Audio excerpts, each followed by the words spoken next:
This is so exciting. We're going to record. It's going to be amazing. I like your optimism, Roo. Oh, it's perfect. We're back, baby. It's going to be great. Gang's back together. Oh, How long's it been? It's too long. It feels like another life, if I'm honest. Well, I'll tighten it up a little bit. I don't want Anna to have to cut quite so much. It's my resolution for this year, is have these be one takes. Oh, yeah.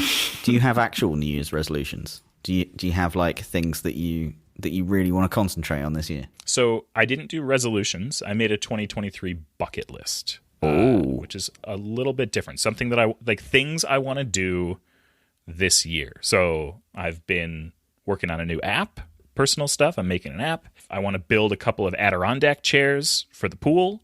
I want to go to the Netherlands with my mom. You know, some things I want to do this year. That's really cool. How about you? I started off the year knocking one off my bucket list completely by hosting a radio show, which I'm absolutely loving.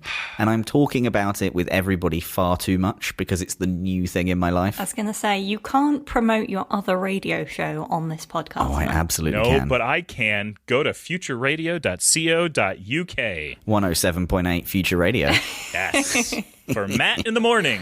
Your 90s radio hits. That's so good. So I'm really enjoying that. That's really good fun. That was one off the big bucket list. But more, I need more calm and less Twitter. That's my New Year's resolution. More Mastodon. I need to read a few books, do a bit more yoga. Anna's right, though. Mastodon is definitely where it's at these days. Twitter is done. We're done with that. We don't do that anymore. It's like a dirty word. Yeah, it's a write-only medium for me at this point when I have to boost something, promote something, but like I am deep engaging with the community on Mastodon. Nice. It's like the Apple development community of a decade ago, and it's so fun and it feels so good. So like I'm all in. Let's hope it stays that way.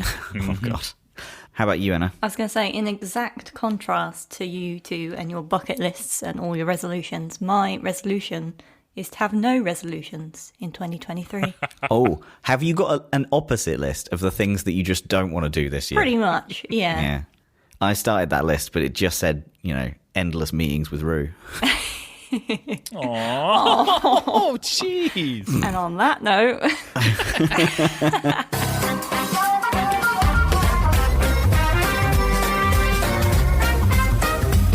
Oh, man, so what do we do? What are we doing here? This is... I think we probably need to address the fact that it's our 100th episode. Oh, my God. We took a break at 99.5. Left everyone on a cliffhanger. And then, things got busy. We had other things to do. We were sick and, all that kind of stuff. And now we're back. 100 episodes. That is wild. It is pretty crazy. So we started the show back in 2018. That seems wild. Yeah, like simpler times, right? Yeah. I don't know whether some of these statistics, Anna, that you've actually measured or if you've just made them up. But you've put here, Rue has said drop it in the here approximately 98 times. Now, is that an edited amount or is that the ones that made it into the show? Well, that's a guesstimation based on how many episodes we've had, because we've had 99 episodes. So, right. He said drop it in here pretty much every episode. And you've got here that I've messed up my words on almost every episode. Drump into Watchtower Weekly and algorithm being the highlights. I have a radio show now, which goes out sometimes live. Oh, you didn't mention you had a radio show, Matt. Futureradio.co.uk. The real problem that I have is I really do mess up a lot of my words a lot of the time. I'm making a conscious effort to enunciate now much better. So throughout the 100 episodes, we've also hosted security royalty on the show. We've had over 50 guests. Everyone from Bruce. Oh, yes. Yeah, yes. Bruce. You know Bruce. Who's that guy, Bruce? Come on. Everybody knows Bruce. He's great. Please. I don't have a pop filter. I can't laugh this hard. Bruce Snire, to Eva Galperin, to Troy Hunt, and Jack Reicher. Why are these names so complex? Why did you pick the hardest names to pronounce? They're really not. Where's Graham? Huh? How come Graham's not here? Graham Cluley, the best, easiest name. Yes, well done. What a fantastic list. I know, right? And there's more to come this season. We've got some amazing guests planned. Ooh. We've also run so many successful giveaways and made a fool of ourselves in almost all of the password-related games. Do you both remember what the capital of Australia is yet? It begins with a C, right? Oh, no, it's Canberra. Yeah. Right? Oh, good. We've played Yeah. 6 different security games, to be exact. We've lost against a bot more times than anybody cares to admit in Play Your Passwords Right. And we came up with life's biggest philosophical question. Are cherries a berry? Are cherries a berry? Oh, cherry's a berry. And we've reported on so many data breaches in Watchtower Weekly that we're kind of sick of the old phrase, we take the security of our customers very seriously and out of abundance of caution. But what has been your favourite part about kind of recording this podcast, having a podcast? The friendships that I've made along the way, Matt. Oh, Really? Like, no, truly, like, you two are wonderful, and I'm so happy to have gotten to spend so much time with you. The other thing is that it turns out I enjoy interviewing people, and I think I'm kind of okay at it. So that's been sort of like a fun little thing to realize about myself and bring to the show. So yeah, that's been kind of my favorite thing. What about you? oh, I'll stick with your answer. That's much nicer. What about you, Anna? I think we also have to mention the fans, though, right? People that have stayed listening, and obviously we've had a break, and people have been asking us when we've been coming back, and it's nice to know we're missed. I still don't like fully grok that there are people that want to listen to this show. I was just going to say the same thing. It's like I don't want to look at it because I don't want it to go away. So I'm just like, that's cool. Thank you. I'm glad that you enjoy this. We'll be here. We'll be here for as long as people still listen. All right. With that, let's jump into some Watchtower Weekly. Hey! Oh, we can just drop it in here. I like what you did there. It's like we never left. All right, so this first one, it's a touchy subject. We're going to cover it because I think it's our diligent duty to cover it. We are biased in this. We're biased from 2 factors. A little bit of a pun there. 1, obviously they're a competitor. And 2, we are a password manager that is also in this industry. And when there is a breach in a password manager, it is not good for any of us. It lowers the trust in the industry as a whole. So it was reported on the 22nd of December. LastPass have recently announced that password hashes were included in the August 2022 breach of their cloud storage. So it was on December 22nd, LastPass posted an update to their announcement around the 2022 breach. It was noted that an unauthorized party gained access to a third-party cloud-based storage service, which LastPass uses to store archived backups of its production data. It's also recently been announced that Norton LifeLock accounts have also been accessed by hackers. So as data breaches to password managers like LastPass and Norton hit the news, understandably, you may be feeling a little uneasy. But the one thing that we do want to reassure you is if you are a 1Password customer, there is nothing that you need to do and no reason for you to worry. And we thought this would be a little bit of an opportunity to give you background as to why 1Password is different. So the first thing to note is if you use 1Password, your information is safe. 1Password encrypts your vault data in a fundamentally different way than other password managers. And our dual key encryption ensures a breach of 1Password systems would actually pose no threat to sensitive information stored in your vaults.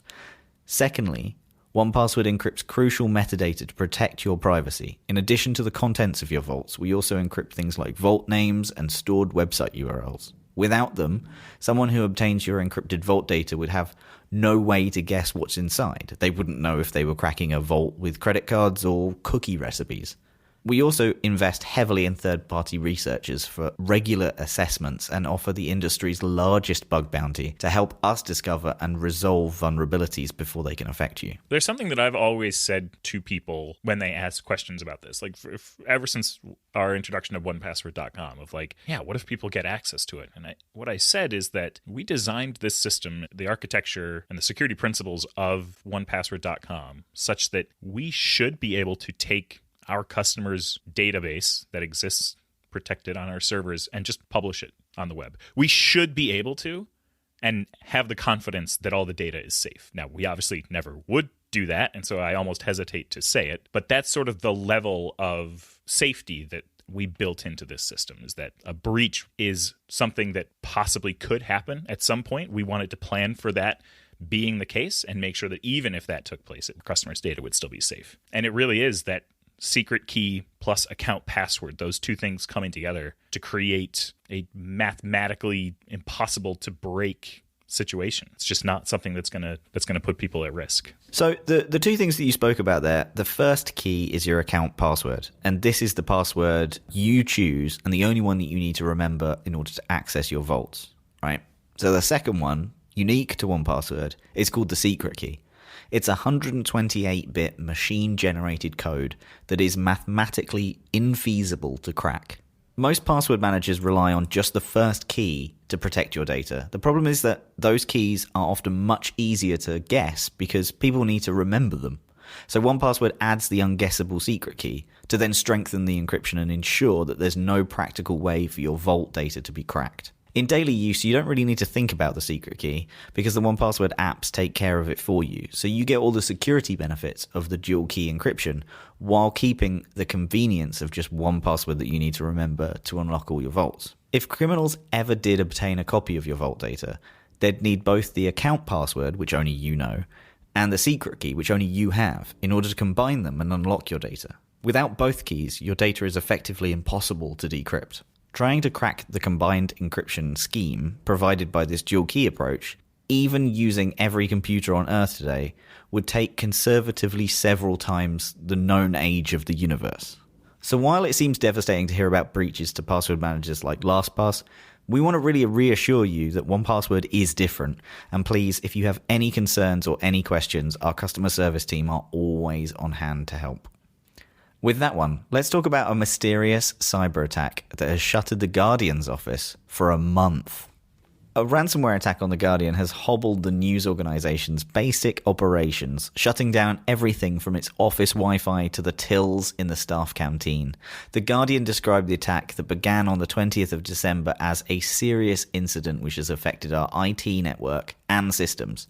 The paper closed its offices, telling staff to work remotely for several days around the Christmas holiday. But in a memo to employees this week, Chief Executive Anna Bateson said that the company's offices will remain closed until at least January 23rd. The two Guardian staffers told Semaphore, the article where this is posted, and we'll link to it in the show notes, that a tiny skeleton crew continues to go into the London office. It's been a total nightmare, one Guardian employee said. The staffer told Semaphore that the print newspaper nearly did not come out for the first couple of days following the attack and remains a heavy lift. The staffer said the paper had nearly missed its payroll. There also remains a concern among at least one staffer Semaphore spoke with that some files were in the production were lost or impacted by the breach. One Guardian employee actually said that they're lucky that some of the systems don't talk to each other because all of these things were connected. A spokesperson also said, the work to restore our systems fully is going on and will take some weeks. We have asked most staff members to work from home for the next 3 weeks to allow our technical team to focus on essential technical work.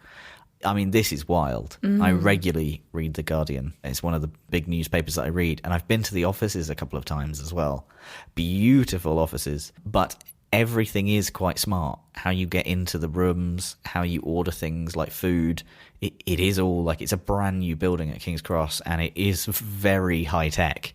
So this is awful. I really hope, because the Guardian are big on privacy and big around protecting their sources and providing software assistance to do that, I really hope that this is infrastructure related and not anything to do with kind of journalist sources and information that should be encrypted.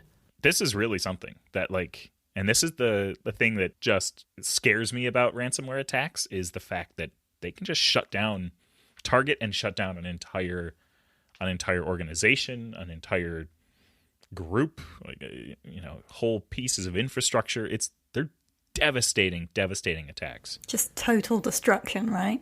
Yeah. Okay, this last one. Royal Mail is hit by Russian-linked ransomware attack. So another one. This is reported by the BBC. Severe disruption to Royal Mail's overseas deliveries has been caused by ransomware linked to Russian criminals. I have witnessed this firsthand because I sent out some of the internal employee awards to some of the design team, and I lost 2. They were custom, like drilled pieces of wood, lasered. Whoa. Yep, Wow. 2 gone. Whoa. So I no idea where they've gone, but they're not in the system anymore. So the cyber attack has affected the computer systems Royal Mail uses to dispatch deliveries abroad. Royal Mail also says that the latest advice for people is not to send international letters and parcels until this has been resolved. The ransomware used in the attack is Lockbit, according to a source close to the investigation. Lockbit is thought to have very strong Russian roots, but the hacker that carried out the attack could really be anywhere.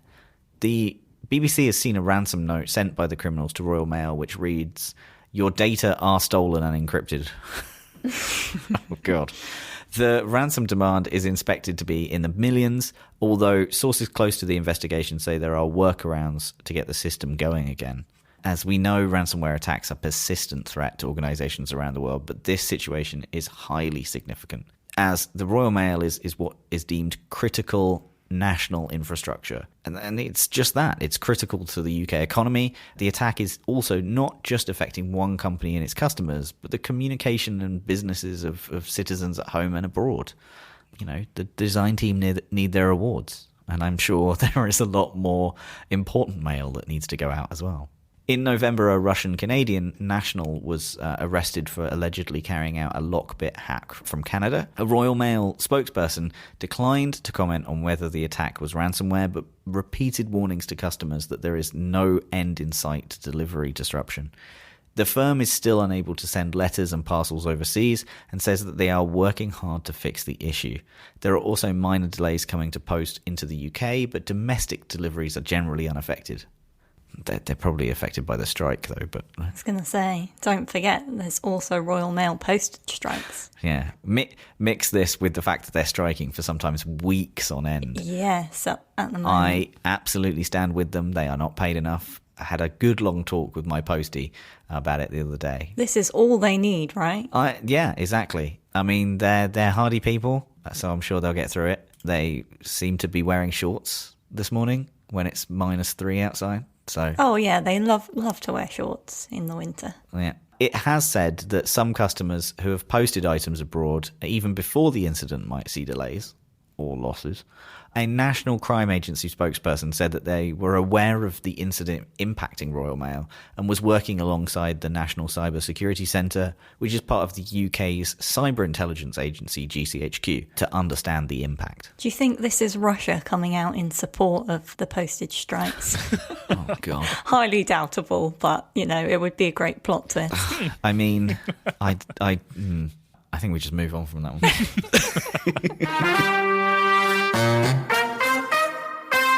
Joining us for a very special update from 1Password are Cole Hecht and Anna Pobletts from Passage. If you haven't heard already, Passage, a leader in modern authentication technology, is joining the 1Password team to help accelerate the adoption of passkeys for developers, businesses, and their customers. It is wonderful to see you both on the call today. Thank you for joining us. How are you? We are doing great. Thank you so much for inviting us. We're excited to be here. So, for our listeners who may not have heard about Passage, what is it you'd say you do here? Sure. Passage is a way to easily implement passwordless authentication in web and mobile apps. Before Passage, Anna and I spent a lot of time in cybersecurity and specifically working with companies on user identity problems, and just observed so many issues with password-based authentication and felt like there was a lot of room to move beyond it. So we got really excited about some emerging protocols like WebAuthn that made it possible for users to sign into apps and websites, not with passwords, but with things like Face ID and Touch ID and Windows Hello. And, that technology is now commonly referred to as passkey authentication. And in our eyes, really represents the North Star of user identity. That is to get people authenticated in a way that is both smooth and intuitive, but also keeps their accounts secure. And so in digging into WebAuthn, we pretty quickly realized that as promising as the tech was, it was just too hard to build apps and websites with it. And so Passage specifically focuses on solving that problem and making it even easier to implement passkey authentication than traditional authentication with username and passwords. And we started doing that with the company a couple of years ago. And the team is mostly made up of product engineering people who are really passionate about the problem space and also have a deep understanding of it.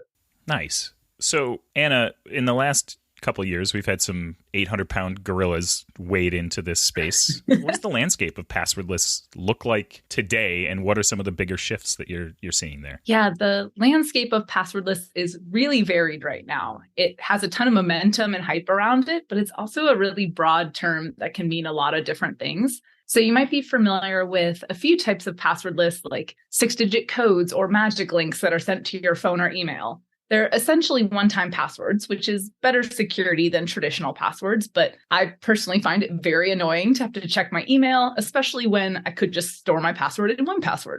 So the newest and most exciting type of passwordless that Cole mentioned is WebAuthn. So it's an open standard supported by all the platforms. It's based on public key cryptography, where you have a private key stored securely on your device that you can use to log into a website. It's protected on your device using biometrics like Face ID, Touch ID, Windows Hello, or the Android fingerprint reader. It's a lot more secure and it's easy. Like, who doesn't like logging into an app with your Face ID instead of a password, right? So the big question is kind of, why isn't it everywhere already? And there's kind of two reasons, I think. One is that it's pretty hard to implement. And so a lot of these new companies coming out are, how do you help? How do you make it easier for people to do that? And then the second is that your ability to log into a website is tied to a specific device that you own. That private key is hard-coded onto the device. So the biggest shift that I'm seeing this year is that all the major platforms, Apple, Google, Microsoft, have come together and agreed to implement passkeys. Passkeys are basically just a more portable version of WebAuthn, where you can sync your passkeys through iCloud or your Google account to other devices that you own. So this is a really big step forward for this technology. I'm really excited to get behind it. You may have also seen an exciting 1Password announcement about 1Password passkey support. There's the ability to port passkeys through 1Password as well. So there's still a lot of work on this front with passkeys and portability, but I think that's definitely a big step in the right direction. Nice. Yeah, it's interesting as you start to get some of the bigger industry players like involved in this. It both brings like a ton of attention and a lot of forward momentum. There's also a lot of negotiation of direction that has to happen with influence like that. How have you seen the landscape around like WebAuthn in particular change with the introduction of some of the bigger players in the space? Yeah, I think it's all in a really positive direction. There's so many really smart people working behind this problem now and really invested in making it work, which has been really cool. Like, the specification is moving really fast and people are adding, all of the platforms, all the browsers are adding new features and new APIs very quickly, which is really cool. It makes companies like Passage's job much easier because everyone is kind of converging on one single implementation instead of doing a whole bunch of different stuff that we then need to coordinate. Yeah. So from the server side, then you have a pretty direct target you get to work towards and not worry that you're creating something that may not be useful or usable and that no one's ever going to see. Exactly. Like, it's very clear that everyone is committed to WebAuthn being the future and being well implemented across all platforms,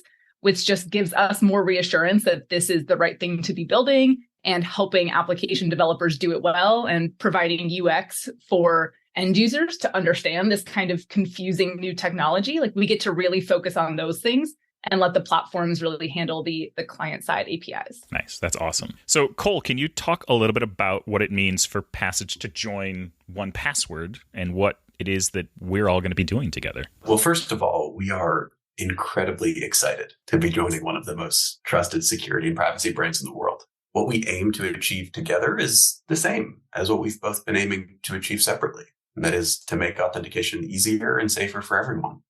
Now, we've approached that goal from pretty different angles to date, but we think that there's a lot of promise in joining together to pursue the goal. The Passage team will absolutely continue to focus on serving developers and building a great passkey-based authentication provider, while also working with groups within 1Password on some other big, exciting initiatives to make passkey auth better and more accessible. Yeah, and I think that that's an important call out because there's always sort of uncertainty when two companies come together in the way that we did. This isn't something where it's like, okay, and now we're going to shut all that down, but rather like you're continuing to operate much as you did prior and moving forward with this, with the same mission that you always had. Yeah, it was so important to both of us, both 1Password and Passage, as we were getting to know each other, to understand one another's vision for the future, as well as the culture and how we operate. And so I know Anna and I were very grateful to the 1Password team and how thoughtful they were about understanding our vision and sharing theirs. And it wasn't until like both visions were really well understood and it was understood that they were very similar that I think both sides felt like this was a great fit. Nice. A lot of times, as we've worked with other companies in the past, we'll gather together a group of developers and fly them out somewhere and stick them in a room and go make something awesome happen. See what you can do. Did that happen between 1Password and Passage? It absolutely did happen. We, pretty early on, actually, in getting to know the 1Password team, a small group from the Passage team flew to Toronto for a week. And we got together with some engineers and people on the 1Password team. And we just asked the question in a pretty open-ended way, like, what can we build together? Like, what code can we write such that our companies, our products are better together, where 1 + 1 equals some number much greater than 2. And the outcome of that week was certainly exciting for me. I think for Anna and the rest of the Passage team too. And looking back on it, I think 1Password felt the same way. That's awesome. So, Anna, what's first on the agenda for Passage as a 1Password company now? I don't want to give too much away, but on the Passage front, we're going to continue making it really easy for developers and end users to get started with passkeys. Developers can expect native support for web, iOS, and Android in early 2023. And I'm also really excited about some features that will allow greater flexibility in the way that people integrate Passage into their applications. On the other passkey initiative side of things, I think it's cool to call out some exciting announcements that have happened recently, like I mentioned earlier, basically allowing you to store passkeys in your 1Password vault instead of iCloud or Google, giving you this really cool like cross-platform portability. So some cool stuff on the Passage front for developers, and also a lot of cool, exciting announcements coming in 2023 on passkeys more generally across 1Password. Nice. As a developer myself, I would love it if you could maybe go into a little bit of detail about how, as a website owner, I might want to integrate Passage today. Like, how does it work? What's the lift? What's the infrastructure required? Things of that nature. Like, how is this both different and easier than username and password type stuff that exists today? Yeah, I'm happy to touch on that. So the goal for us was to be really easy, but to also to be an API first company. So there's a lot of flexibility in how you do it. But with this type of technology where it's also really new and difficult for end users, like they're not really familiar with the terms passkey or WebAuthn for the most part, we felt it was also important to provide like a front-end web component that handles a lot of the UX and the different possible login flows and communicates with your users for you. It's 2 lines of code. You put it in your front end, and it basically handles all the login flows for you. It gives you the boxes, the messaging, all of that stuff. If you would prefer a more flexible option, we have SDKs and APIs that you can do as well. So it's kind of up to you, but we really try to make it as easy as possible. That's very cool. Very cool. What about the backend infrastructure? So Passage can handle all of your authentication related data, right? So we will store anything you need to manage the login. All you need to add to your backend is we have SDKs that help you verify the tokens that we provide. So once a user has logged in, we have a way to prove that they're that user, and you just have to add a small snippet of code in your backend that verifies that, and then they'll have access to all of your data. Nice. Passage is truly, it is a backend component. This isn't a thing where users are going to be exposed to it directly. Like a service that is integrating with Passage appears to their users as that service. Exactly. The goal is to be fully embedded in your website. It can be branded just like your website. You really shouldn't know that you're using Passage. You should just think you have passkeys on whatever website you're using. Oh, that's awesome. I love that. All right. Where can folks go to learn more and stay up to date? Yeah, you can check out our website, passage.id. We also have a Discord server that you can join to ask questions or see announcements from us. There's also a passwordless focused newsletter that 1Password puts out. You can sign up at future.1password.com. Awesome. Very cool. Well, Cole, Anna, thank you so much for joining us today. It was great chatting with you. Yeah, this is great. Great to meet y'all. Thanks again for having us. So, folks, cast your minds back to our 99th episode about 6 months ago. I can't believe it was 6 months ago. Are you about to announce that we had a giveaway at the 99th episode and these people have sat there waiting for 6 months? Yes. Oh, I'm so sorry. It's terrible, but we need to award these prizes. I mean, we can't send them abroad. We just found out that Royal Mail is broken. Exactly. They'll just have to get 5 years of 1Password for free. Wow. So a pretty good price, though. I hope you've run that by someone. Wait, I ran it by you. You signed this off. Jesus. how long? 5 years? Yeah, because it's our 100th episode. No, wait. If it's our 100th episode, it should be 100 years. 100 years of 1Password for free. I did make that same joke on the podcast. Did you? Yes. All right. I mean, how you can remember what happened 6 months ago, I've got no clue. Oh, because I have to edit things about 3 times. Also, Anna listens to the show to fall asleep at night and on loop. So Exactly. That's terrifying. Yeah. just Unedited. Do you listen to unedited versions? just wants to hear your voice, my voice. Good night, Anna. Yeah. Bye-bye. That's the last thing Anna hears every night before she goes to sleep. Okay, so last episode, we asked listeners to leave a random but memorable or funny review of the show, and we've picked 2 winners who will each receive 5 years of 1Password for free, if Matt will let them. Right, okay, so the randomness and the memorableness is the fact that it happened 6 months ago and we're now bringing it up. Okay. The first one is from Jorgen. Jorgen says, a major and fair criticism of random but memorable is that it's hardly very random. You have a short intro. The second part is always depressing news in Watchtower Weekly. Then you do the interview. Then you have a game or quiz. And you end with I love you goodbyes. Hardly random, I'd say. It's memorable, though, so 5 stars. In random order from me. Keep up the great work. That's a good review. Nice. I like that. That's nice. Good point, though. Valid point. Yeah. My favourite thing about this next one is that this person still has a Twitter account about 6 months on. So this one says, roses are red, violets are blue, my future is secure, and that's because of you. You stand in your watchtower, big and strong. I feel invincible, nothing can go wrong. Your podcast is great, just like I expected. Like a bird in a nest, my passwords are protected. After every episode, I always feel great, but my bliss fades to sadness, and now I must wait. Life is like a pizza with wisdom you should yearn. It's not just food to eat, but also a lesson to learn. Okay, that last one was random, I'll have to admit, but all said and done, this podcast is lit. Whoa. Oh, I mean, that's great. that is very well done. That took some time and effort. That's real great. Is their Twitter account just random poetry from other things, or have they just done that from us? I think they've just made that special poem for us, which makes it even more... Oh my goodness, their Twitter account is literally just that poem. Wow. Let's hope it's not an AI. Oh. This was before AI was a thing. It's okay. So I'm assuming that we'll be in contact with those winners and we'll send them some stuff. For sure. I have a live update from Mastodon, by the way. I had posted that we're currently recording the 100th episode, and I got people saying, I was missing you folks, and that's so great. One of my favorite podcasts. I was beginning to think you had abandoned the whole thing. So we have people who've been waiting. We're here. We're alive. It's okay. We're still here. Excellent.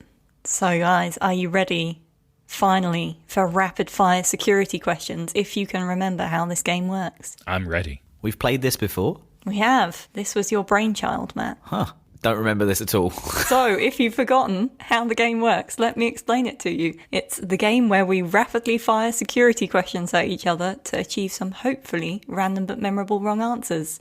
And we get 60 seconds on the clock. And I have the security questions this week. So, who wants to go first? Rue does. Okay.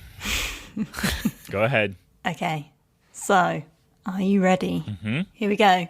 Name a new type of bodily sensation. Vibrancy. Like you can feel vibrations.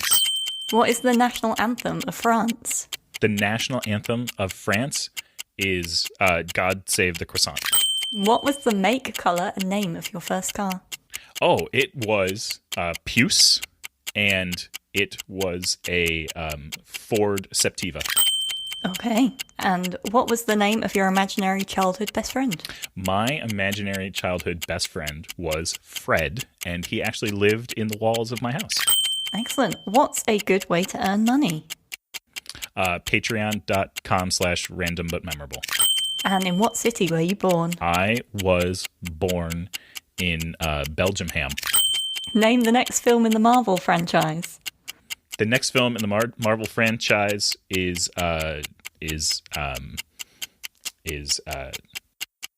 shit. Beep! No! Out time. Crud. I have a bunch of Marvel characters on my desk. Like I have like the Iron Man's Hulkbuster armor, and I've got Thor here and Hulk. And so I'm just like staring at real Marvel characters, and I've been watching MODOK on Hulu. So like I couldn't think of anything funny. Groot, the termite problem. There you go. Groot, the termite problem. I like it. Okay, Matt, are you ready for your round? I think I'm ready. Okay, what's your least favourite pizza topping? Geese. What instructions do you give delivery drivers to get to find your house? Left at the volcano. What's your favourite flavour of ice cream? Skin. Oh no! Name a Britney Spears song. Changing a light bulb. What brand new emoji did Apple just announce? I don't know if you can tell, my brain is a little bit off today. Oh dear. I'm still recovering from skin. You're going to have to answer that one again. What brand new emoji did Apple just announce? A nose ring. What's the name of Pixar's new animation film and what's it about? Pollution fun. It's about the climate change. What do you like to listen to help you fall asleep? Bones. Good God. Oh, I'm still recovering from that ice cream flavour. Oh. I'm sorry. Oh dear. Skin. Oh. Hang on. Rue got like 5 minutes compared to me. It was a minute. I timed you both. No, I didn't. It went super fast. I answered really quickly. Well, you both drew. You both got 7 questions, but Matt, I think you win just for pure obscenity and inventiveness. Wow. Yeah. Yeah. That was much better. All right. Well, Matt, go eat some skin-flavoured ice cream. Nope. And listening to Bones. I don't know where that came from. And Rue's going to sing the national anthem of France. God save the croissant. God save the croissants. All right. That was good. Well, I like that. I feel like we've left this on a good random note. I think so. I think so. Yeah. Love you, bye. Love you both. Love you both. Bye-bye. Bye-bye. That is so good.